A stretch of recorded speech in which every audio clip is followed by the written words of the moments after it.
Coming up, coaching rumors abound, and we'll try to cover them all on the way next, right here on AT&T SEC Country Live.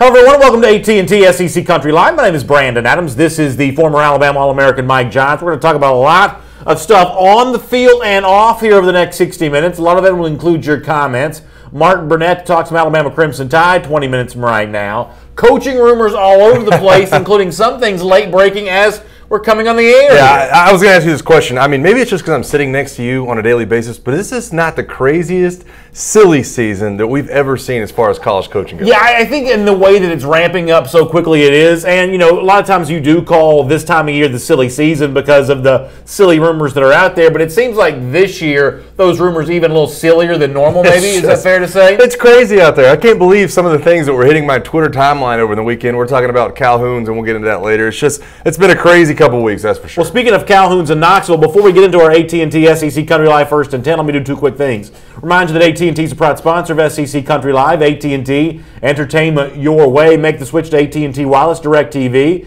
They'll help you stay connected all season long. And let me start with a Tennessee piece of information. Do with this what you will. Coming to our attention just before we come on the air, CoachingSearch.com, a group that's been great in terms of providing information over the years about how these various coaching searches are working out. Gives you the idea that there are whispers here that Mike Leach, the Washington State coach, one of the most colorful characters associated with all of college football, that he could be in play still for Tennessee. Yeah. Obviously, the John Gruden talk's been here pretty hot and heavy. We'll address that on today's show. But what do you make about the fact that at least some reputable outlets talking about the notion that Mike Leach could also be in play at Tennessee? To me, it tells me that maybe there's somebody smartening up in the Tennessee administration. Maybe John Gruden isn't the guy at the top of the pyramid right now, and maybe Mike Leach has become a guy that's more involved in these talks. I think that would be a home run hire for Tennessee. I know that he's had his troubles in some seasons at Washington State, but the last 3 years have been great. They're going for possibly their highest win total in school history, trying to get to 11 wins this year, having to play Washington this week.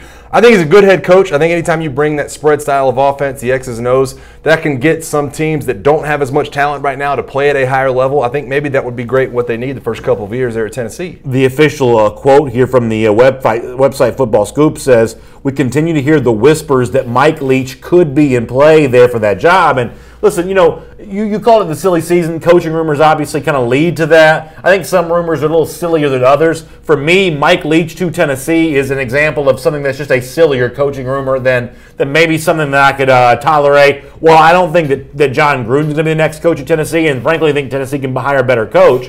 I think that Mike Leach is a good offensive mind, but probably a bit too quirky of a personality to really fit in Knoxville. This is a guy that he gives some very colorful press conferences, does some really unusual, interesting things, but almost maybe too unusual, too interesting for the SEC. He's like your weird uncle at the Thanksgiving dinner, a little bit entertaining to have around, but you don't necessarily want him leading your organization. And I think Leach at Tennessee is an issue very much that same way. I think that's a possible issue. When you talk about a guy being the face of the Tennessee program that maybe a lot of the fans don't really identify with, maybe you're talking about a situation like that with Mike Leach. But to me, and I've always heard this being around football, a good way to make other storylines go away is to win football games. Yeah. And I think that's what Tennessee fans want first and foremost, is to win football games. And Mike Leach is a guy that gives you that opportunity. We can call him maybe a glorified offensive coordinator. I don't know that he ever gets you to a national championship level, but he is a good, proven Power 5 coach. I think that Tennessee would be an immediately better program with Mike Leach at the helm. Jamie Bond Kelly says, I'll take Dan Mullen, don't want Bobby Petrino. And I think that if Tennessee could hire Mullen, we'll talk more about Mullen in today's show, but if Tennessee could hire Mullen, that for me is a much better example of a good hire than Mike Leach. Even though Leach is doing pretty well with a lot fewer resources in Pullman, Washington at Washington State than he'd have at Tennessee. The fact of the matter is there's always the danger of him doing something embarrassing that gets you sort of in a negative light from a PR standpoint. That kind of stuff is tolerated out west. You can be out west and be as weird as you want to be. Mike Gundy at Oklahoma State can have the mullet. You can't have the mullet in the SEC. Mike Leach can drone on and on about pirates, whatever nonsense he's talking about this week. You can't do that stuff in the SEC. There's just too much pressure and too much ask of the SEC coaches to be a cartoon character. You can do that in Stillwater, Oklahoma. You can do that in Pullman, Washington. You can do that in a lot of places. You are not going to be able to be a cartoon character in the SEC. So this may be a whispered rumor, according to Football Scoop, but it's not going to happen. Listen, I think the angle I take on this story, and having talked about this for a couple of weeks now, is the better angle that I would have on this would be a better hire than John Gruden. That's all I'm putting it out right now. When I hear these names being thrown out, I just tend to rank them. Hey, is this guy good for the job? Dan Mullen would be great for the job. I've said Bobby Petrino all along.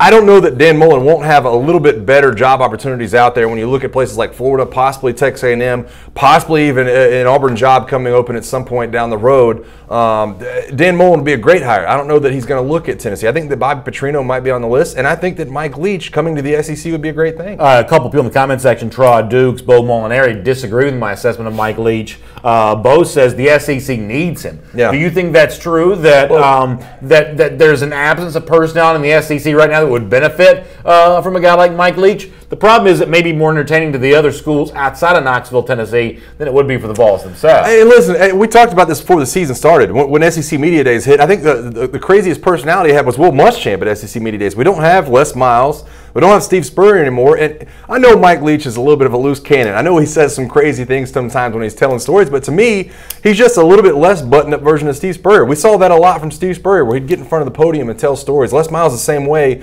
Mike Leach is down that same road. I'm not saying those guys are kind of on par with Mike Leach, but I think that the SEC getting a good SID, somebody could button him up just a little bit and kind of rein in his personality. Nate Gellum in the comment section says, "Hey, maybe the SEC needs a cartoon character to combat the supervillain of Nick Saban." We would love it. Listen, it could be good for what we do. We'll talk more about this in the comment section, including more on Tennessee in a moment, and maybe what is or isn't going on with John Gruden. Let's get things started, though, officially here with our AT&T SEC Country Life First and 10 list. The big news we'd planned on discussing on today's show before the whispered rumor from Football Scoop popped up there with Mike Leach. Let me go to item number 1 on our AT&T SEC Country Life First and 10 list, and that is the latest when it comes to Chip Kelly in Florida. Now, here's what we know. That Florida officials flew to New Hampshire, where Kelly lives during the week. You'll hear him say that in just a moment. But they flew back without any kind of contract agreement with Chip Kelly.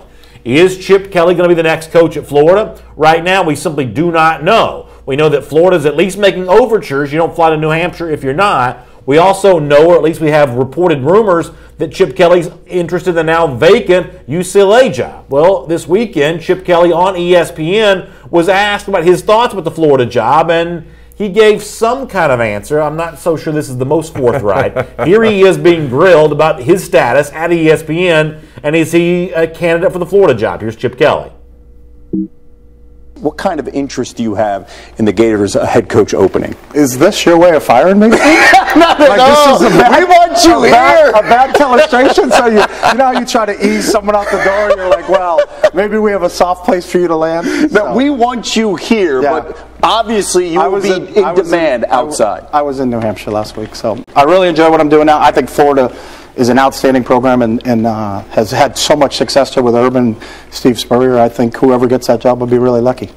All right, so that's his thought on the Florida job, kind of sidestepping it. Doesn't obviously outright deny it, but doesn't give you a full answer. Right. Let me show you one more thing before I get your comments on this. Darren Heitner, a lawyer based in Florida who's a sports agent, knows sports agents, kind of been a bit of a source in a lot of the Florida stuff. Here's what he tweets out over the weekend. This is from yesterday. Chip is clearly Florida's guy. The question until the contract is signed is whether Florida's Chip's choice. Deal should have been done, Darren Heitner says, last week. Now it's wait and see. So all of this together, what do you make of what's going on here? Well, I can tell you this right now. I agree with Darren Heitner that the more the hours and the days pass by, don't you feel like it's less of a chance that he goes there? To me, because if Chip Kelly's a done deal, if you've offered him the contract, if Chip Kelly really wanted to come to Florida, then what are we waiting on? You know, I know we're not waiting until the end of the season. We can talk about Florida knocking off UAB this past weekend with Randy Shannon at the helm. Are they still negotiating? I don't see it that way. Maybe Chip Kelly's still waiting to see what other opportunities come available. Well, Jeremy Pettis says he's flirting with UCLA. And I think that's definitely true. When you talk about the UCLA job coming open and Jim Moore getting fired on his 56th birthday yesterday, I think that Chip Kelly is a guy that knows he's a hot head coaching candidate. Maybe he's looking for an NFL job. Maybe he's looking for a better fit as far as college goes. I think he's keeping his options open. And to me right now, if you're Florida, I don't know if you want to wait on that. Do you want to wait on Chip Kelly to keep his options open and maybe getting left without a date to the prom? I think you have to be careful with that. I 100% agree with Cliff Nelson in the comment section, who says that Florida is using Kelly as leverage on Scott Frost. I just believe that to be true. And this is one of those things where I'm going to be proven either correct or very, very wrong. Right. We'll never know if I was right, but we'll know if I'm very, very wrong because Florida hires Chip Kelly. There's a chance I'm very wrong. I've been wrong before. I'm going to be wrong again before the end of the year here. But with what Cliff Nelson just says in the comment section, I still believe that's true. I think all of this, the flying to New York, or I should say New Hampshire, the flying, last week to Connecticut, I think all of this is just a ruse. I think if Florida wanted to hire Chip Kelly, it could, and I think it would. I assume that Florida is not interested in hiring Chip Kelly. This is all a game with Scott Frost. That's what Cliff Nelson says in the comment section. I happen to believe that's true. I think Florida would be better off without Chip Kelly, and surely Scott Strickland's smart enough to know that. Well, I think that's definitely when you put your words right now, do a side-by-side comparison with what we just saw from Chip Kelly, saying it's a great job, and there's been coaches that have been successful there, and they're kind of in the mold of that Chip Kelly. I think that's an interesting take. I'm just not so sure it's not the other way around. You're talking about a guy who is the hottest head coaching candidate. Florida's probably the best job that's going to be open this offseason, but a guy who is the #1 head coaching candidate, why not hold yourself back? Maybe there's something in his contract with Florida he doesn't like. Maybe the fact that they maybe want Randy Shannon to stick around. I'm not saying that you're wrong. What I'm saying is that Chip Kelly probably holds a lot more cards than that. He's going to get a job offer this offseason. He will land somewhere. I don't know that Florida wants to really flirt with kind of dangling him out there. I think that Florida needs to go ahead and sew up who it's going to be. In that early signing day is right around the corner. Gary Pless says, why don't we just wait and see? Listen, Gary, I love you to death. That is not my personality. I've been warning you this for a while. Yeah. Coaching rumors are my favorite part about college football. Yeah. I love recruiting. I like coaching rumors more. I love the games on the field. Believe it or not, I kind of like coaching rumors more. Coaching rumors and who's going to go where and the coaching carousel that spins and is this guy playing this school? Is this school playing this guy? Who's got the leverage? Who's doing what? This soap opera is literally my favorite thing about being alive. Yeah, it's not fun as a player. I'll tell you that. I've been through it. I've been through, talking about Rich Rodriguez possibly coming to Alabama, then turning the job down 24 later, and then waiting a month to see what Nick Saban wants to do. It's a lot more fun on this end, I guess, to sit behind the table and talk about it and get everybody's take on what they think might happen. But it's kind of a good point. We don't really know. It's all going to have to play out in front of us. Nancy Kirkland Roberts asking about T. Martin. He won. Is he in the game for one of these coaching jobs? The last I heard on Martin, who is currently the USC offensive coordinator, a Tennessee graduate, it sounds like he could be a candidate for the Georgia Southern job, but maybe not as high as the SEC jobs right now. The truth is the USC offense has only been probably okay this season. Yeah, they've been okay, and I think when you look at the list of candidates, we haven't talked a ton about coordinators. I mean, Jeremy Pruitt's come up a couple of times.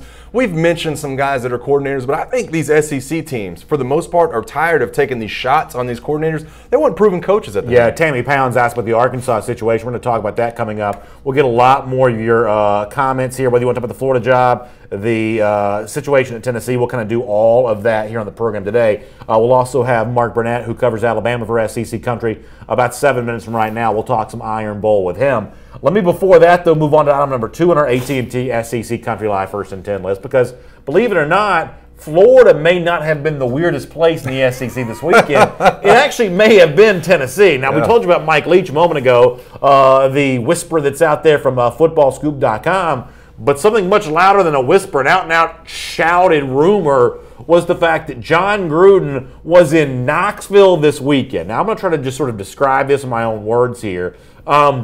So Gruden was supposedly being interviewed, discussed about the Tennessee job, at least according to reports. They're in Knoxville, so much so that someone thought they saw him at Calhoun's on the River, which is a very famous restaurant in Knoxville, right there next to Neyland Stadium and right there next to the Tennessee River. Peyton Manning was definitely in the restaurant. Yeah. Some people thought that Gruden was sitting at the table with Manning. Apparently it was just a look-alike, but Calhoun sent out their own sort of like blast that, hey, John Gruden is here. Well, as you might imagine, media members pick up on that. People go crazy. So much so that Calhoun's, a restaurant, not a coach, not a player, not a media member, a restaurant had to issue an apology. Here is the tweet from Calhoun's, which, if you know Knoxville, is as famous a spot as there can be.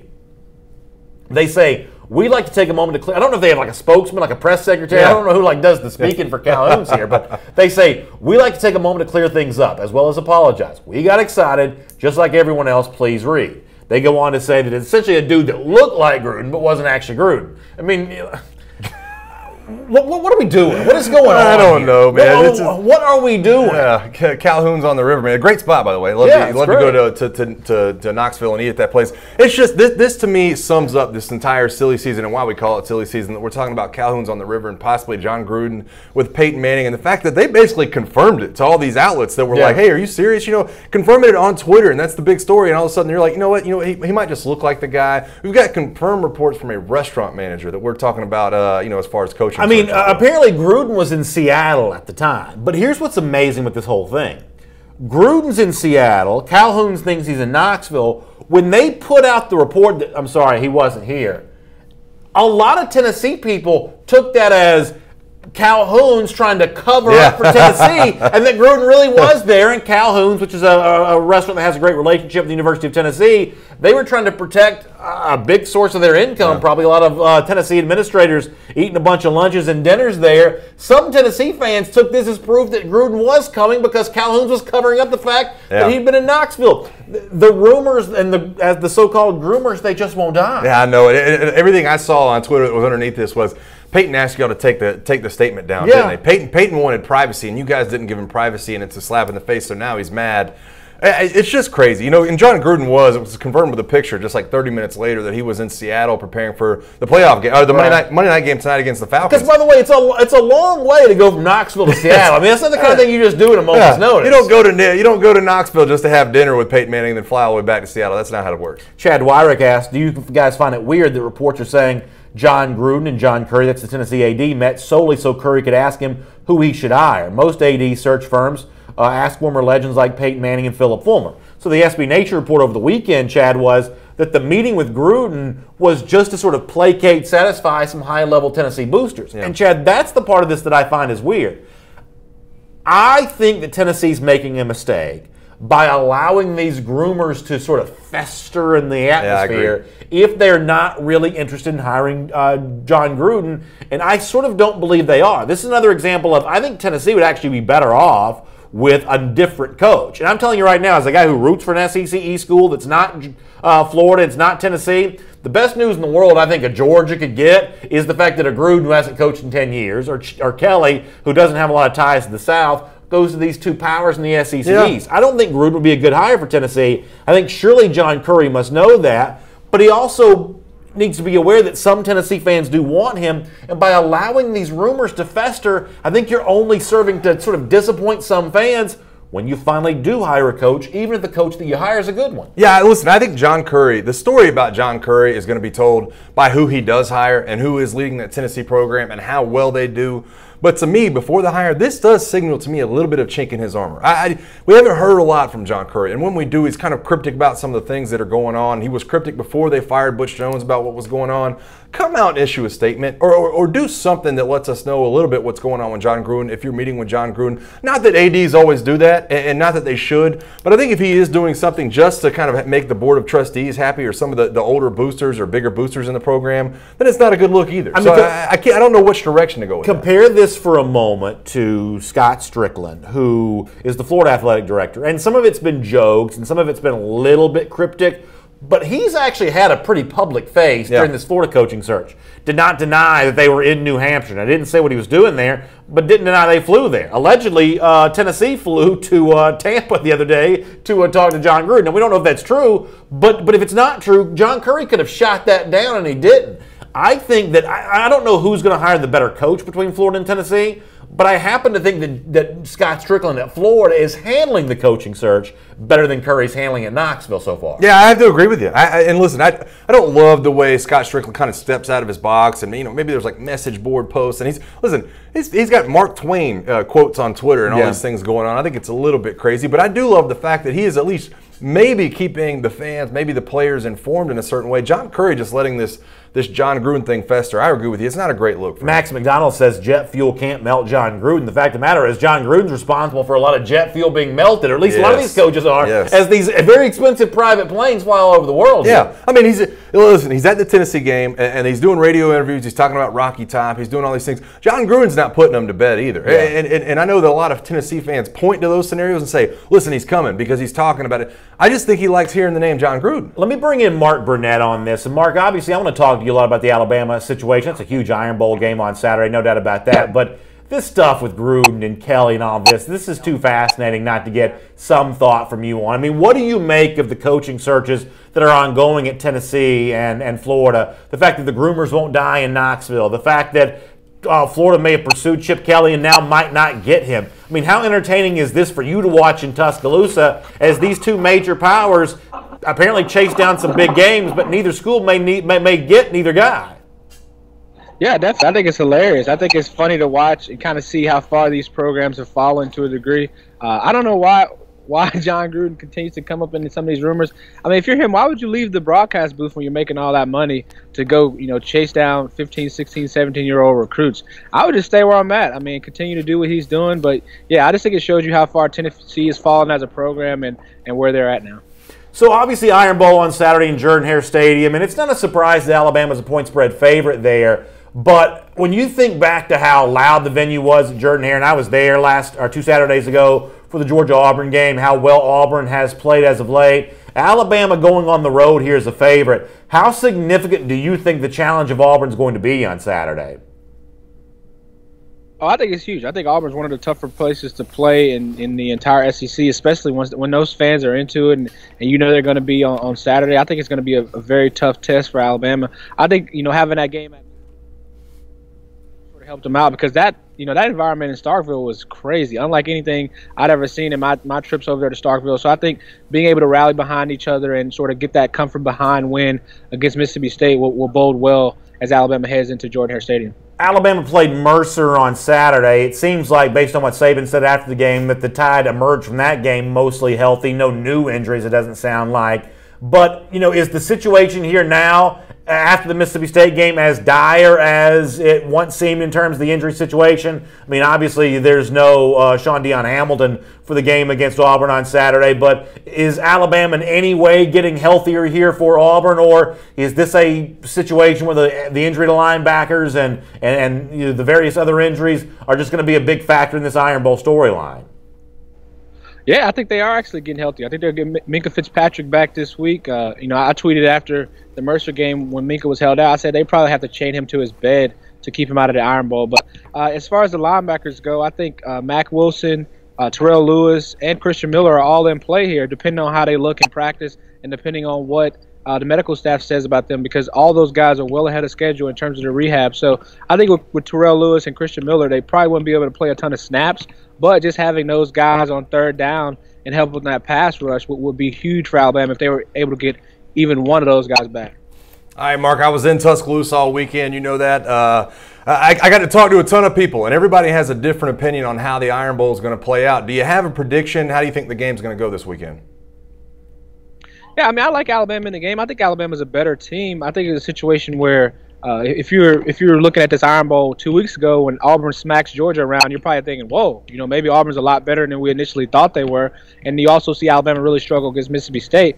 But I think we've sort of seen things settle down a little bit. Alabama's found an answer at that other inside linebacker spot with freshman Dylan Moses. He played very confident this last week. So, like I said, I like Alabama in the game. It's just going to be a matter of can that defense stop that running game of Auburn's. And Auburn seems to be a little bit banged up heading into the Iron Bowl. So it's kind of like going the opposite way in terms of injuries. Jeremy Pettis, by the way, Mark, in the comments section says Alabama basketball, and he gives you the fire emojis there. Folks like it when you use Coleman Coliseum as the backdrop, so we appreciate you checking in here today on AT&T SEC Country Live. We'll look forward to talking to you soon. Yeah, Alabama basketball ranked number 25 in the AP poll. Things are looking up over here. There you go. Avery Johnson doing some good work there. Mark, we'll talk to you soon. Thanks, guys. And by the way, speaking of Mark Burnett, if he is in Atlanta in a couple of weeks for the SEC Championship, and he will be if Alabama wins on Saturday, and really for any of you who are going to be in Atlanta for that game, it's not too early for us to start talking about the Friday night before the SEC Championship. Obviously, the game takes place on Saturday, December 2nd, but that Friday night, Friday, December the 1st, you and I are going to do something we don't normally do. A very special Friday broadcast. It's going to be 7 p.m. that Friday night at the Hooters downtown Atlanta, right there on Peachtree Street. So if you live in the Atlanta area, if you're near the Atlanta area, if you are a fan of the SEC West coming in, the Georgia Bulldogs, who already know they're going to be there, if you are in any way able to be in Atlanta on the Friday night of the SEC Championship. We'd love to have you join us Friday, December the 1st, 7 p.m., Hooters downtown, right there on Peachtree Street for a very special broadcast that night as you and I preview the SEC Championship. Coaching rumors. We'll hang out. We'll do it all with you.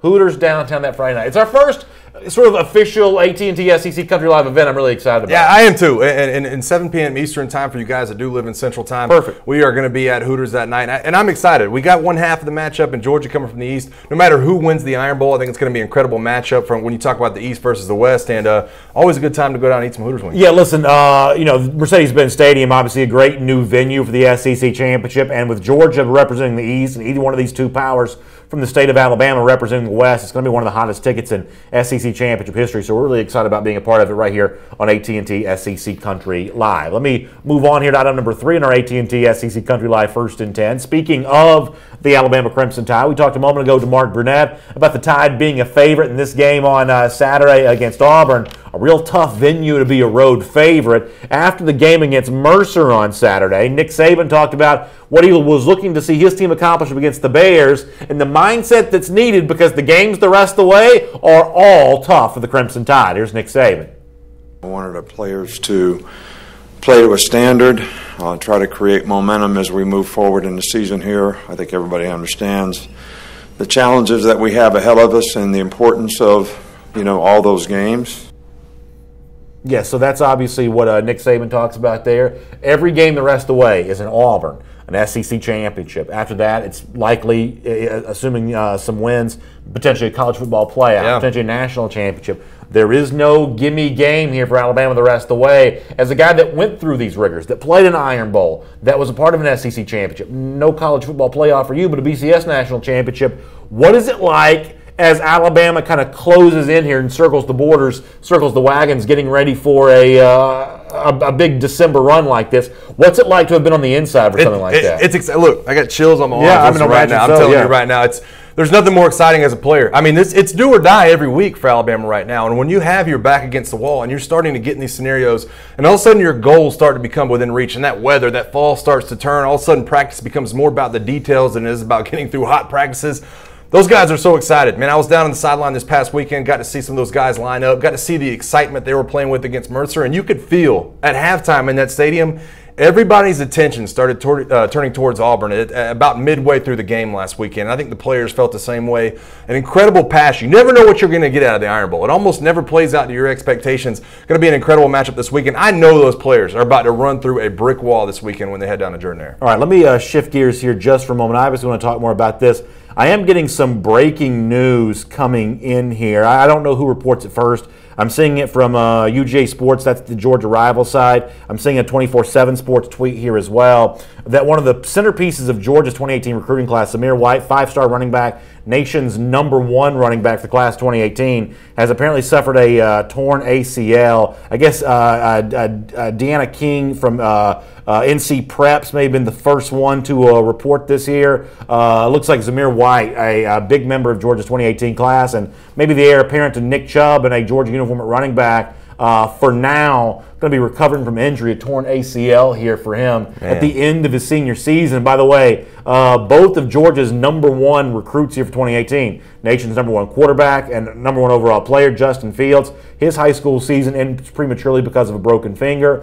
Zamir White now, according to at NC Preps on Twitter, according to that source, Deanna King here, the writer, torn ACL will now end Zamir White here on his high school run as well. So that's a bad loss for Georgia's 2018 recruiting class. Now, obviously, it's a long time before he'll need to be playing in a Georgia uniform. He'll have time to recover here, but an ACL is not something to be taken lightly. Boy, you want to talk about something that makes you sick. You know, when you talk about a guy who's kind of having a dream situation, kind of navigating through high school playoffs, just getting ready to do everything you do as a high school senior, and then all of a sudden something like this comes up and hits, and it's never a good situation when you have a torn ACL. I'm sure he'll get the best care possible and get back to playing healthy, but you never want to see that for an 18-year-old kid coming out of high school. So we'll give you more details on that as it becomes available. Let me also remind you that AT&T is a proud sponsor of SEC Country Live. AT&T, entertainment your way. Make the switch to AT&T Wireless, DirecTV, They'll help you stay connected all season long. My name is Brandon Adams. This is Mike Johnson. It's great to have you with us today on AT&T's SEC Country Live. And speaking of the Georgia Bulldogs, let's make them the subject of item number 4 here on our AT&T SEC Country Live First and 10 list. Maybe bad news on the recruiting front with Zamir White's injury, but good news on the field as Georgia, for the first time in program history, swept the entire division on Saturday when it beat Kentucky 42-13. The ticket had already been punched for the SEC championship, but Georgia seniors go out on a high note, winning their final home game and also going undefeated at home here for 2017. But as Georgia senior outside linebacker Davin Bellamy explains, that there's a lot more work for Georgia to be done here before the rest of the year, and this team's motivated by a strong finish. Here's how Bellamy explained it. Not yet, man. Not yet. Man. We came back for a bigger purpose, and we're still working towards that. I mean, everything's nice right now, but it's all about how you finish. All about how you finished, what Bellamy said. He also said in some other post-game comments that he felt like his teammates need to get their mojo back, so to speak, after getting blown out by Auburn. Seeing Georgia win easily, if not convincingly for the full 60 minutes, do you feel like Georgia got its mojo back, and do you feel better about Georgia and the bigger goals it still wants to accomplish based on what happened against the Wildcats on Saturday? I think the way you phrase that question is tough for me to answer. I don't know if I could feel better, about the way Georgia's playing at this time of the year. I think they've got a chance to beat whoever they do play in the SEC title game. I do think, and me and you have talked about this a ton, about when you look at head coaches, one of the best notches you can have in your belt is to have a team that comes off a game that everybody in the world is watching and maybe not so many people are watching the next week, and for them to play up to that level I think is a big deal. When you look at Kirby Smart, when you look at the seniors, getting back to business and playing their game. Nick Chubb, 15 rushes for 150 yards. Yeah. I'm no mathematician, but that's 10 yards a carry in my book. So feeling good about where they're at. I think they should feel good too. They're relatively healthy. Jake Fromm played another efficient game, and right now that team is on a roll heading into this rivalry week against Georgia Tech. I think you bring up a good point. It's one that I also make kind of post-game on the Dixie Vodka post-game show that I do for DogNation.com. There was only so much you were going to be able to prove against Kentucky. Some Georgia fans are a little frustrated by a conservative offensive game plan in the first half. Some Georgia fans felt great about the fact it was a blowout win after it had been a blowout loss in the week before. The truth is, the actual truth probably lies somewhere in the middle, but we don't really know because Georgia had been coasting all season long, got beaten badly by the latest elite team that it played. It kind of went back at it again Saturday as more than a 3-touchdown favorite. I mean, what can you really prove under those circumstances? Georgia can only prove whatever questions exist about it against another elite opponent, either Auburn rematch or Alabama in the SEC championship game. That's really the only proving ground for Georgia here. Even this week to end the season against Georgia Tech can only do so much to kind of change the narrative about Georgia. I will say this much. The first thing I wanted to see Saturday when this game was on and after it goes off is what Jake Fromm's line is, because I think it's important to look at a possible rematch with Auburn or possibly facing Bama in the SEC championship game and wonder what they're going to do in the passing game. They didn't obviously air it out a ton. They didn't have to. I mean, I don't know what the passing yardage was. I mean, the rushing yardage, but 504 yards of offense, and I think most of that was obviously rushing yards when you look at the way that they attacked it on offense. You wondered if maybe you would see some of the tinker in the game plan. They already locked their spot in the SEC championship game, so would they change some of the ways they attacked? But they got right back to Georgia business. Dominating with the offensive line, dominating with the front seven. They were able to pull it out. It's going to be interesting to see how they attack this game plan against Georgia Tech as well. I think you want to see some things from that passing game before you do head into that first week in December. To go back to Zamir White just for a moment, Gary and Christian Golisano says it's early, but do you see a red shirt for Zeus? Because of the fact that we have James Cook, that's another elite recruit. I think it's way too early to tell on that. Yeah. I mean, we have seen the timeline for injury recovery change so much in recent years. Unbelievable. That different guys just handle things a different way. Now, I think it's easier to recover for an injury when you're moving to the NFL because you get very expensive elite training. Zamir White will start some of this in high school, transition to college. I don't know if that slows him down at all, but these elite athletes are so much better at recovering from injury than even a few years ago when you were playing. It's changed a lot since then. It's unbelievable, the timelines for some of these injuries. And I will say this, and to highlight, I don't know what the extent of this injury is, but Sean Deion Hamilton tore his ACL the first week of December last year and was an incredible player for Bama this year all the way until he re-injures his knee last week. So you do look at some of the timelines, and people have come back sooner and sooner and have been incredible forces on the field. I mean,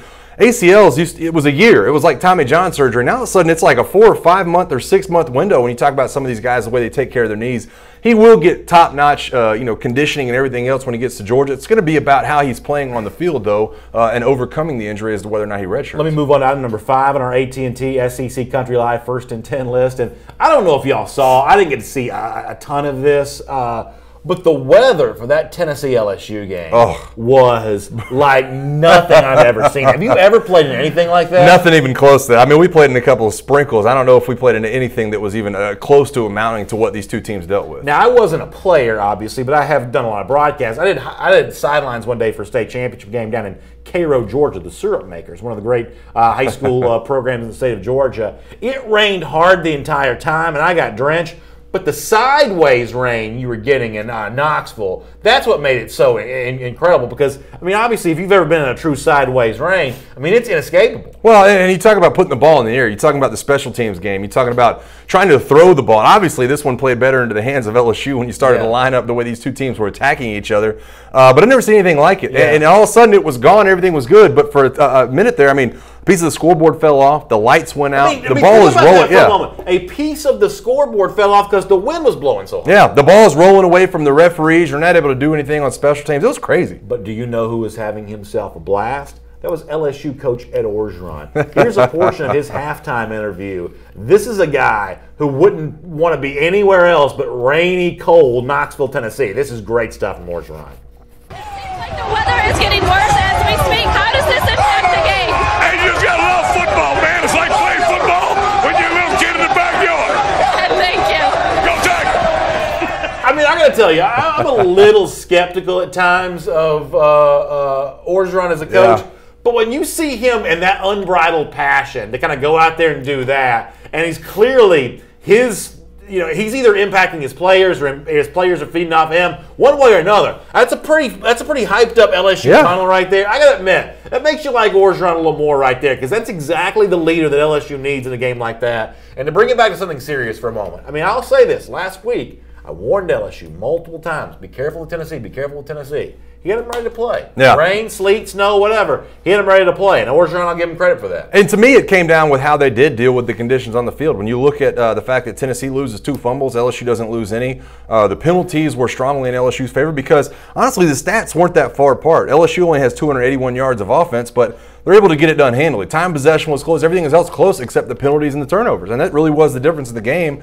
LSU was better suited for a game like this. When you talk about Darius Geis, the ability to run the ball, Tennessee hasn't had that all year. If they're going to try to air the ball out in conditions like that, it's never going to end well. But I thought they did a good job. Ed Orgeron, to me, kind of fired me up right there, man. He said it perfectly. Yeah. Brings you back to when you were little and you're playing out in the backyard and things are going crazy. That's what football is all about. And these guys in the tunnel behind them were equally as hyped up. Esteban Esteves in the comment section says, Coach O is the man. Seems that way right now. Let me get the rest of this comment real quickly. He goes, that's our boy. And listen, what I find interesting with that comment is, I mean, go back to early in the season. Did you ever think you'd have a plugged-in fan like Esteban saying, hey, Coach O's our guy? I mean, a lot of LSU fans were kind of running from it. Think about those coaches' phone call radio shows where he was taking a bunch of calls. A lot of that stuff was going very negatively after the loss to Troy. I mean, you've got to give Orgeron some credit here for, like, winning these fans back over and actually, I mean, assuming, the game against Texas A&M doesn't go poorly on Saturday, or this weekend, whatever day it is that they're playing. I mean, he's going to go into the offseason with a lot of LSU fans actually feeling pretty good about it. And one of the greatest turnarounds in the SEC we've seen in quite some time, right there next to what Missouri's done this year, because that's been equally almost as impressive as the turnaround that LSU's had it. And Ed Orgeron has to get the credit for this because we talked about CEO styles. We talked about these two coordinators down right there. You had to be worried about what you had in this entire coaching staff after those losses early in the year, 30 points to Mississippi State and losing to Troy. But, man, what a U-turn. And I got to be honest with you, I've become more of a fan of Ed Orgeron as we've gone on through the year. I think that he found a way to get his team to play at a high level. Be it Duke Riley, be it whatever you had to do to get LSU to play at a higher level throughout the year, Ed Orgeron's been able to push the buttons. It has, 280 yards of offense doesn't leave you feeling great about what you got, but, man, what a turnaround for Cliff Nelson says, B.A., I told you I'm spotting you 17 points. Hey, listen, Cliff, you were right. When I'm wrong. That's a jug of bourbon or something for B.A. right there. A gallon, I'm sorry. A gallon that Cliff drinks. Cliff bets by the gallon. He's too rich for my blood. But nonetheless, we'll talk more about that later on. Let me move on for now to item number 6 in our AT&T SEC Country Live First and 10 list. And boy, this may be the juiciest recruiting rumor, or I should say coaching rumor of them all. And in a weird way, it may also be the one that's more likely than not to happen, or more likely than the others to happen. Is probably the right way to say that. It is item number 6. Let me show you a little snippet here from SB Nation, which over the weekend just produced like this whole volume of coaching rumors. Now, they've already backtracked on some of the stuff they reported, but nonetheless, some of it's still up there for consumption. It's a whole team of SB Nation writers who kind of give you this about Auburn, that if Auburn loses to Alabama, there's a strong chance Gus Malzahn leaves for Arkansas. That's according to a person with direct knowledge who requested not to be named in order to speak freely. Now, you can decide what it means with person with direct knowledge. Is that a connection to Malzahn? Is that a connection to Auburn? Is that a connection to Arkansas? We don't know, but what SB Nation reports there is actually not that far out of bounds from some of the other stuff that's been out there. Paul Feinbaum's been talking about this. Other people have been mentioning, hey, wouldn't surprise me, Malzahn doesn't look happy at Auburn if he goes to Arkansas. What do you make of this? When I hear this, and I got to be honest with you, I don't know that I've ever seen one game have two more opposite outcomes. I mean, it's like, if they lose the game, there's possible that he gets fired, or they kind of show him the door and say, hey, you know what, kind of take off. You're more than willing. If they win the game, then all of a sudden it's like, hey, we got to keep this guy here. We got to offer Gus Malzahn whatever he wants to say at Auburn because he's beaten back-to-back top-ranked teams.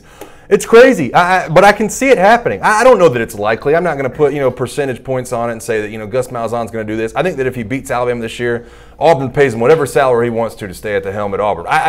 But I say that knowing that there's a possibility that he's unhappy. That he has been on the hot seat seemingly for 2 years until 2 weeks ago. Right. And maybe he does look at a job like Arkansas, and you know what? My blood pressure's lower. There's not as much expectations. I don't have Alabama in my backyard, and maybe there's a possibility he wants to pick his AD as well. Well, that's an interesting part of this discussion as well. Well, after the game against Louisiana Monroe on Saturday, Malzahn, as you might imagine, was asked about this situation by one of the reporters, and I thought Malzahn gave, frankly, a pretty honest answer. Here's Malzahn after the game. Gus, your name has come up some in all the coach carousel talk. Is that something you just ignore? Yeah, you ignore it because 1 week you're getting fired and the next week you're going to take another job, and I'm worried about the darn SEC West Championship. So listen, there are a lot of times when coaches, just deflect these kind of questions and they sort of give you sort of a political answer, almost like a politician's answer. In this case, I think Malzahn's actually speaking the truth. I do too. He's been fired, and now he's taking another job, and all along the way he's actually been coaching a team that's been on a trajectory that has a really good chance of winning the SEC West. I got to tell you, I would imagine that does get a little bit exhausting. I'm sure it does. And you know what's interesting? Whoever asked the question right there, it almost sounded like Gus Malzahn asked himself the question. That reporter in the crowd was like, Coach, all these coaching carousels. Right. It sounded just like him. But I have to agree with him. A lot of times when we talk about Dan Mullen, when we talk about all these other coaching rumors, who's going to go to A&M or who's going to be at Tennessee, it almost always involves coaches that aren't on a path to possibly win a national championship, because usually that's where you stay. Yeah. And there's no chance of you being lured away from there. But he could make a run at a national title, and his name is being mentioned to go somewhere else. It's probably not as good a job as what Auburn is. And yeah, it's not. That's what makes this so crazy. But it's better job security. It's almost exactly, like, do you want to have the better job or the better job security? At this stage of his career, especially with as much money as these coaches make now, I couldn't fault Malzahn for choosing job security over the job. Yeah, that's just, especially when you look around at the nature of the beast of the SEC, some really good coaches, some iconic coaches at a lot of universities for the last few years have been fired. I mean, Les Miles had a national championship. Mark Richt was at Georgia how long? 15 years, and he gets shown the door. So I wouldn't be shocked to see it happen. I guess that's where I'm pointing with this. I wouldn't be shocked to see it happen. I don't know how likely it is.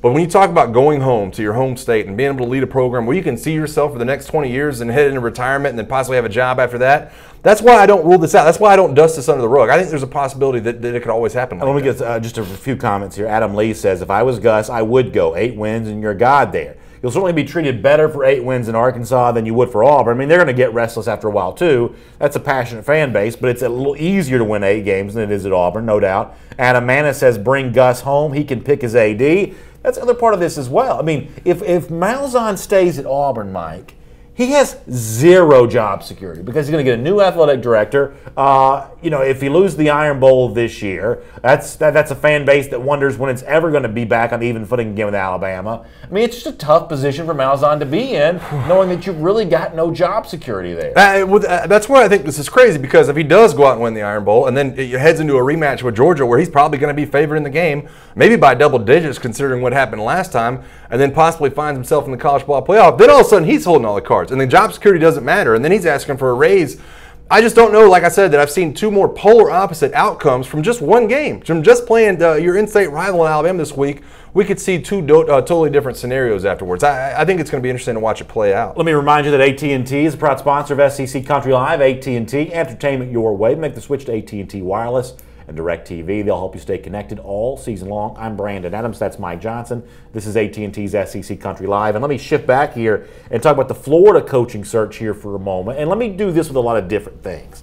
Let me start with something that I thought was said this morning on the Florida podcast and SECCountry.com that I thought was really interesting. And that is to go back to something we kind of touched on earlier in the show, the fact that Florida goes up to New Hampshire and comes back without Chip Kelly as its coach. And here's what Zach Albalverdi, one of the hosts of the SEC Country Florida podcast and a frequent guest of ours here on AT&T SEC Country Live, said about the angst produced in some Florida fans, but the fact that this flight did not produce a coach for the Gators. Here's Zach. There was buzz all night on Twitter and certainly phone calls, and you and I communicated, Jeff. We thought that there was a chance that something could happen last night on Sunday night, and they fly into Ocala obviously without him, and now that does leave some question marks because there are the reports out there about UCLA going after Chip Kelly and having that interest. You would think that because he is a West Coast guy, that because it's LA, that he's going to at least listen to them, and that maybe has some Gator fans worried.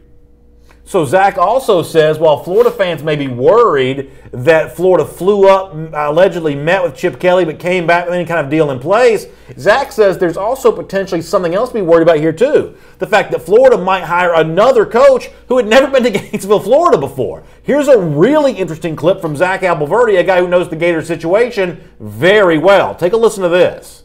The last time they tried to hire a football coach, they did just what they did on Sunday. They went and flew and met him somewhere. They had their whole contingent. They figured out all the numbers, all the contract right then and there in Fort Collins. The deal was done. The hire was made. It was over. He came back to Gainesville already as Florida's next coach. Now, while there's nothing wrong with that, given that Florida's facilities is not certainly what McElwain expected, and given how that whole situation went down where he came, thought Florida was going to be something that it wasn't, and those initial weeks and months on the job, he was really upset about the state of the Florida football program from a facility standpoint.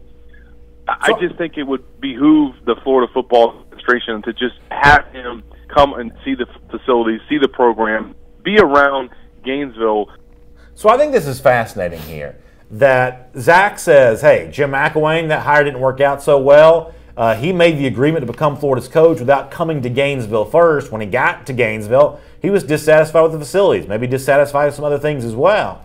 And the fact that Florida, that's a different AD this time. We're talking about Scott Strickland, the new AD. But the fact that Florida would even consider going down that same road, hiring a guy without him seeing the situation in Gainesville, without allowing him to do his due diligence, something about that just seems weird to me. Makes me think that Florida doesn't actually want Chip Kelly, and this is all just window dressing. How do you respond to that? It's a possibility. I mean, I think when you look at the entire scenario and you look at Chip Kelly being asked on air on ESPN, what he thinks about the job, and obviously didn't deny any of the rumors and didn't say that he's going to be the next coach at Florida, it does lead me to believe that maybe they are being a little more calculated this time around. Obviously, like you said, it was Jeremy Floyd that led the search last time and Scott Strickland this time. A little bit different ways of going about it, but you do want guys to maybe get a hold of what's going to be in front of them once they get onto campus. And if Chip Kelly didn't want to fly back to Gainesville at the time, maybe they do look at a guy like Scott Frost and say, you know what, he's a better candidate in this scenario. Speaking of Scott Frost, I told you about this SB Nation report. It's like this whole team of guys, like Jason Kirk and the whole crew that essentially does Alex Kirshner and, a lot of the guys who do a lot of the writing for SB Nation, Bud Elliott's a part of this. They all kind of teamed up in this whole laundry list of coaching rumors. And one of the rumors they had about Florida, I'm going to show it to you on the screen here so you can see it, that the Gators want Frost, SB Nation says. But Florida's worried about the Heartland native, he's from Nebraska, his ability to build out a staff of SEC recruiters. And the Gators are wary of him bringing his entire UCF staff, as they probably should, I would interject. If Frost were to take the job, Florida would want to include current interim Randy Shannon and perhaps other current Gators on the defensive staff. So here is SB Nation, who just let it fly yesterday. Oh man! I mean, they just let it fly. Some of it they had to backtrack on. Some of it they had to sort of outright, remove from the piece. But this was like a laundry list of coaching rumors, and they don't make any bones about it. Not Chip Kelly. That Florida wants Scott Frost. I happen to believe SB Nation's report on this.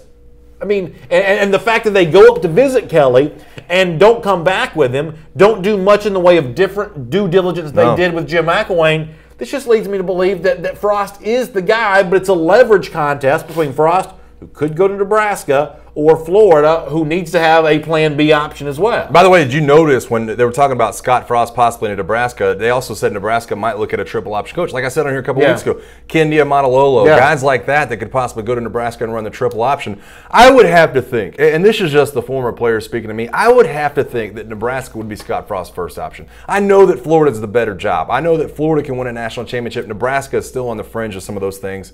But I'm just telling you right now, when you look at being an alumni from someplace, I mean, can you imagine if you were at another school and then Georgia asked you to come back and be a part of that program and lead that program? I would have to think that Scott Frost wants to keep his options open. And that's why I think Florida is in a difficult situation right now. UCLA is going to start coming after Chip Kelly. You can't leave Chip Kelly on the back burner forever. If Scott Frost is your guy, then you need to get him to agree to something, and you need to get this coaching staff mess out of the way. Yeah, so, I mean, look, here's the thing, though.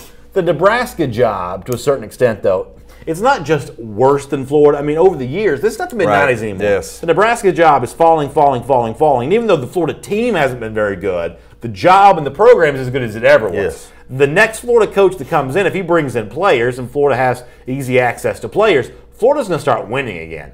I don't know that Nebraska has any kind of magic wand they can wave to start winning again. I mean, I agree with you. I'm just telling you from the player in me, the former player in me, that it wouldn't matter to me. If I got 20 years from now, it would not matter to me what Alabama looked like. If Alabama came calling, you'd have to go back and try to get that job. Maybe Scott Frost believes he's the guy that can bring Nebraska back to national prominence.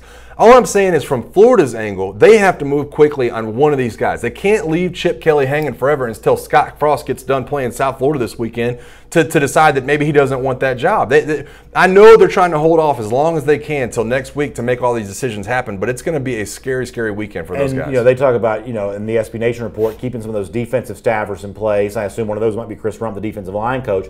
I'd also add that, Juwan Sider, the new running backs coach for this year, who drew rave reviews coming in. He had a close relationship with Damian Pierce, the running back from Bainbridge, Georgia, who's really one of the centerpieces of Florida's 2018 class. That's also a guy that the next coach might want to consider keeping because if it's some guy like Chip Kelly or Scott Frost, somebody that doesn't have really deep ties to the state of Florida, the South, that's just a tough uphill climb for recruiting. Yeah, I agree. I agree, and obviously you have to kind of take all these things into effect. I also think you have to look at the just sheer number of coaching vacancies this year. I don't know the record number, but I'm telling you right now, at least in this conference, it's going to be crazy to watch it all play out. I love y'all are all just dropping your rumors. I saw John Gruden in Fayetteville, Arkansas. I think it's the Russians. O.J. Simpson. We got Rich Rodriguez to Tennessee. I've seen Jim Harbaugh. Listen, we've just kind of gone crazy on this now, which is part of the fun of this time of year. Item number 8, speaking of the Tennessee job, and speaking of that SB Nation report, let's do that here today on AT&T SEC Country Live. And what if Tennessee doesn't get John Gruden? I assume they won't, but what are the other names, other candidates? Who else is out there? Well, that SB Nation report we talked about earlier also weighs in on this, that he has met Gruden with John Kerry about the vacancy, but just a procedural move, SB Nation says. Help Curry with the factions of Tennessee fans who've been obsessed with Gruden. But how about these other two names? Dan Mullen, who you and I have talked about a bunch, and a guy we haven't talked about here, the current Ohio State defensive coordinator, former NFL coach of the Tampa Bay Bucks, former Rutgers head coach Greg Schiano. What do you think about Schiano or Mullen as a candidate for the Tennessee job? The Mullen name I really like. Schiano, who I do think is a good football coach, but not really a guy who has a lot of deep ties to the South. What do you think about the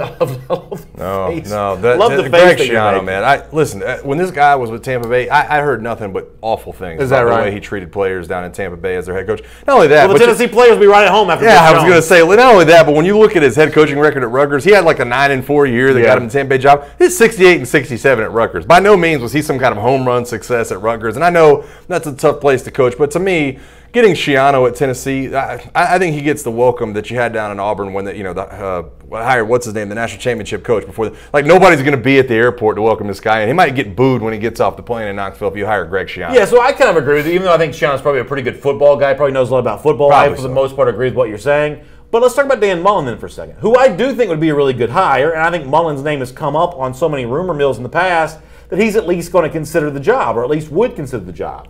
why John Currie is doing Dan Mullen such a disservice by allowing this John Gruden stuff to fester over and over again if a guy like Dan Mullen really is a legitimate candidate. If anything, Curry should be shouting down the Gruden stuff, saying we have somebody even better, because I got news for you. Dan Mullen is twice the coaching hire for Tennessee that John Gruden would be. I completely agree. Twice the coaching hire. And you know me. I mean, we've talked about this a couple times this year. Mullen has risen up the ladder in my book. When you talk about some of the big wins he's gotten this year, his ability to coach in some of the big game situations. I've hated the way Dan Mullen coaches in the cupcake games. I think I've made that abundantly clear on this show, but to me, he's a twice better hire than John Gruden will be. He's a guy who's been in the SEC, knows the landscape, can recruit. I mean, he's gotten a bunch of good players to come to Starkville, Mississippi, and he's made them even better players there. Also, when you look at the quarterback situation there, don't you feel a lot better if Dan Mullen's your head coach than possibly John Gruden or some of these other guys? Dan Mullen's shown the ability to get the quarterbacks to play at another level. Yeah, that's exactly right. By the way, Michael Kleiber in the comment section says he's a Mississippi State fan. He says Mullen's not leaving Starkville. It is amazing how these maroon and white folks, the Hail State guys, they have drawn their line in the stand. They are adamant they're not losing Mullen this offseason, which, I mean, in a weird way, I kind of root for them to hold on to a guy like that because he's been such a good coach there. I certainly respect the fans who like their coach and want to keep him, but I have to admit, though, that's one of the things that makes coaching search rumors so much fun for me. One program wants a guy, another program says, our guy's not leaving, and it becomes this sort of like showdown at the OK Corral type thing. Yeah, listen, and when I look at the situation, too, I think Tennessee's a great job. I think Florida's a great job. He's come up in all these different scenarios, even come up in Arkansas. Texas A&M's not open yet, but wouldn't you think Dan Mullen would be a little bit better of a fit when you talk about the Texas A&M job than possibly crossing over divisions and going to Tennessee? I don't know. Maybe I'm just misreading the situation, but Dan Mullen to Texas A&M seems like a lot better possibility to me than Tennessee. You've said that before. I don't quite get that. I mean, I think that I think the recruiting territory is probably better. There's definitely more money. To me, I'm not saying that Tennessee's not as good a job. I'm just saying here's why I would say Tennessee over Texas A&M, because while the recruiting territory is better, I think Texas A&M's a better job than Tennessee right now. I do, but it's also the kind of place where Mullen's going to be asked to do something he's never done before. He's going to be asked to win with give me a signing class of like 16 or 17 4- and 5-star guys. That's what Texas A&M wants. Mullen hasn't done that before. He may be more comfortable at a place like Tennessee that's satisfied with just a little less robust signing class. Well, and I think it also has a lot to do with what you're going to see in these divisions. I mean, right now Kirby Smart and Nick Saban kind of on top of the heap when you talk about the coaches from either division.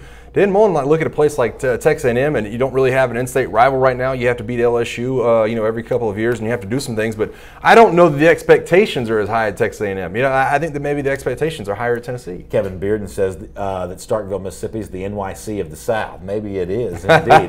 Stark Vegas, I believe they call it down there. I do have to mention this because I can't find the rumor, but somebody did say, if Ghost goes to Arkansas, maybe Auburn should hire Lane Kiffin to get under Nick Saban's skin there in that cross-state rivalry. Oh my God, can you talk? We'd have to do a second SEC country. I was going to say after we finish the first. We'd have to have a Lane Kiffin only SEC country live. It would be AT&T SEC Country Live Part 2. Lane Kiffin. Whoever said that, I'm sorry, I can't find her name, but that was great stuff. Listen.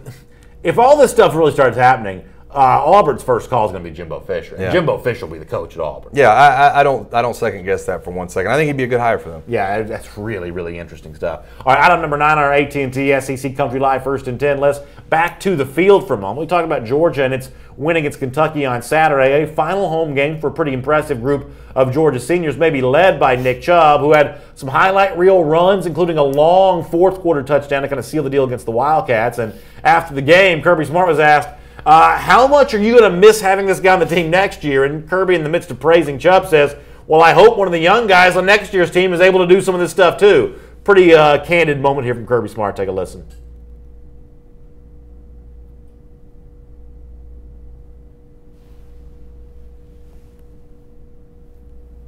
Kicked another gear. It looked like, back in high school it was 100%. Well, I don't know. I hope Swift can do it. I mean, I'll miss him greatly. I thought he had an excellent burst. I thought that long run. I thought he kicked another gear. It looked like, back in high school it was 100 meters. He certainly looks faster to me this year when he breaks out of there and gets going. But he made, the touchdown run looked like he did that. He kind of 1-2 bounced, and then he hit it, and he's got burst. But, I'll miss him when he's gone. I can promise you that. He's one of the all-time greatest here. So the Swift he's referring to is the current freshman DeAndre Swift will be a sophomore on next season's team, and in his own right, one of the top yards per carry running backs in the SEC right now. But at the end there, Kirby Smart calls him one of the all-time great Georgia running backs. Georgia's had a lot of them. Does Chubb rank as kind of an all-time great guy for you? Near the top in the SEC category of rushing yards and almost any other category, among the best senior running backs Georgia's ever had. I mean, what do you think about the legacy of Nick Chubb? I definitely think he's one of the tops in UGA history. And you mentioned it, long list. I mean, you're talking about Davis and you're talking about Herschel Walker, and the names go on and on, Garrison Hurst, and all the guys they've had inside that program. But to me, and Nick Chubb, I think his freshman year in 2014 had a top 5 rushing season in Georgia history. So he was already kind of entering that conversation. But that leads me to my next point. I think the story makes him even more of a legend. The story with the injury and coming back from that and being able to mount such an incredible season for Georgia this year and his senior year. I think the way Kirby Smart coaches and the way this offense has been brewing, I think they will be able to kind of bring running backs along, and you're going to have a string of them similar to what you've seen in Alabama here recently, obviously with the big running back commits they have coming in. But Nick Chubb, to me, will always be special because of the story and because of his ability to come back and kind of play things out on this stage. And, of course, Chubb, the rest of those Georgia seniors know the way they're going to truly be judged, not how they finish the home plate against Kentucky, but what happens the rest of the way. In-state rival Georgia Tech on Saturday, and then an SEC championship after that against either Alabama or Auburn. We are looking forward to covering that Iron Bowl this week to find out exactly who joins the Dogs in Mercedes-Benz Stadium for the SEC championship coming up 2 Saturdays from right now. My name is Brandon Adams. This is Mike Johnson. It's AT&T SEC Country Live. AT&T, a proud sponsor of SEC Country Live. AT&T, entertainment your way. Let's move on here to item number 10 on our AT&T SEC Country Live First and 10 list. And speaking of Mercedes-Benz Stadium, the reason why it's in place now in Atlanta is because they decided the Georgia Dome was getting a little too old. In fact, with the new Mercedes-Benz Stadium built, they said they didn't need the Georgia Dome anymore. So this morning, the Georgia Dome was imploded. And let me tell you a quick story here. Now listen, I'm not whining. I got the greatest job in the world. But I was sitting in this studio where you are watching us right now at 7 a.m. Eastern Standard Time this morning, getting ready to broadcast live this Georgia Dome implosion. Had the perfect camera angle. I'm sitting in the studio. We're all ready to go. A lot of folks watching online. And then watch what happens right as the dome gets ready to go down. This is sort of one of those only in Atlanta moments. Take a look at this.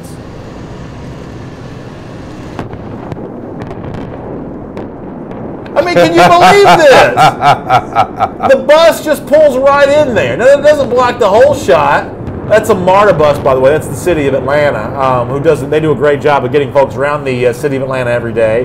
But in this particular moment, they kind of block the shot here a little bit. I mean, it's so perfect too, because you can just see like a line of cameras set up, and this bus driver just like, hey, I want to see what's going on. Let me stop right here. And you can see his head towards the door. We've been planning this thing for months and months and months. You know, I'm here early in the morning. Our camera guy's out there early in the morning. Everybody's set up and ready to go, and the bus just drives in and steals the whole thing. It's absolutely incredible, man.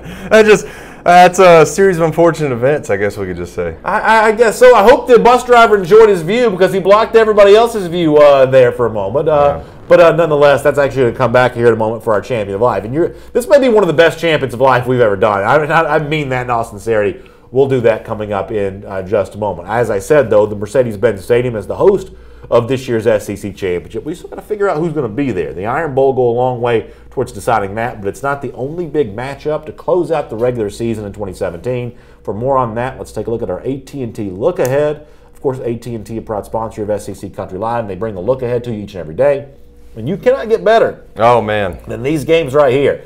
Do you love the Egg Bowl on Thanksgiving night? Man. I don't care. The NFL could be showing the Super Bowl on Thursday night. I am not watching a minute of NFL. I want to see these two teams that hate each other knock down, drag out against each other. There's just so many compelling games. When you look at, obviously, Ole Miss, Mississippi State starting it off. Missouri and Arkansas will be a pretty good game. Georgia and Georgia Tech will be a good game as well. Florida State and Florida, I mean, when's the last time that rivalry game looked like that when you talk about coming into this season? Neither team very good, but Seminoles have won 4 straight, so there's some action there for Florida. We're going to talk about all these games this week. This is going to be a really fun week here in AT&T SEC Country Live and a great crop of rivalry games to close out the week. For now, though, speaking of closing out, we'll close out the week later on. Let's close out our show today the way we always do. Much like former Tennessee coach Butch Jones wanted champions of life, we want them on this show here as well.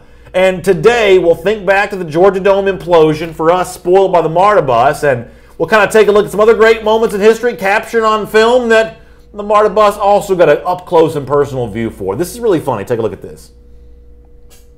The MARTA bus just throughout history, always there to block what goes on. I got to tell you, our staff did a good job of putting that together. I think that's really funny. They did a good job. Yeah, that's great stuff right there. And it to me, like that video was just incredible, man. I can't believe that happened. Yeah, listen, I love the black and white Marta Bus and the Starry Night with the blurred. That's the good stuff. Hey, listen, make sure you check out our podcast. It's up on iTunes immediately after the show. You can listen to the full audio version. Also subscribe there. It's a big help to us. Also, ratings and reviews. They seem to help as well with the folks over there at iTunes. So do that for us if you don't mind. And you can share this show with your friends on Facebook. Let them know that we are talking about the SEC each and every day here on AT&T SEC Country Live. And then next Friday, from the Hooters, downtown Atlanta on Peachtree Street for a very special broadcast, 7 p.m. But if you can be in the Atlanta area, we'd love to have you come by and say hello to us there at the Hooters in downtown Atlanta. It's going to be a fun Friday night. It's next Friday, the night before the SEC Championship. Y'all have a great day.